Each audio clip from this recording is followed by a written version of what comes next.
Duond bura ma DCP owacho ni yiero madundo ma juma mokalo onyiso ni duond burano nigi mbii pacho kama ngima ma ok mana gweng' achiel. Jatend DCP Rigathi Gachagua owacho ni duond burano oikore mar locho yiero ma higa 2027.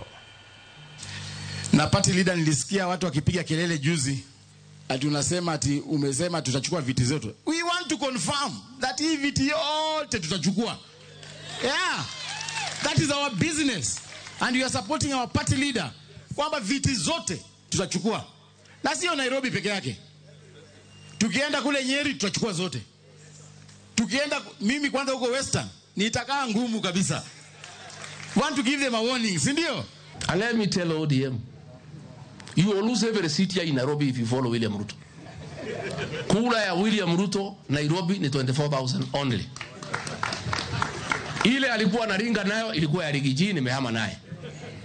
Kalonzo is not with you. Mutatoa viti wapi? Wewe mtu ya Mathare Oluoch, utatoa kiti wapi? Kura ya Rigiji hapo na ya Kalonzo umeenda nyumbani. Ati mnafuata William Ruto watu ya ODM. William Ruto amenunua ODM, imeuzwa na Junet na Wanga. Tayari wamechukua deposit. Yeah? Sasa ODM people, Narok seat was yours, imeenda na DCP. Kiza East was your seat, imeenda na DCP. Hii Purko ward ilikuwa yenu, imeenda na UDA.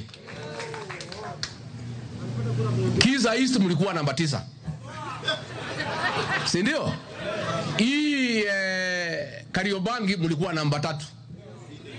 Namba 4. Hii ODM imekwi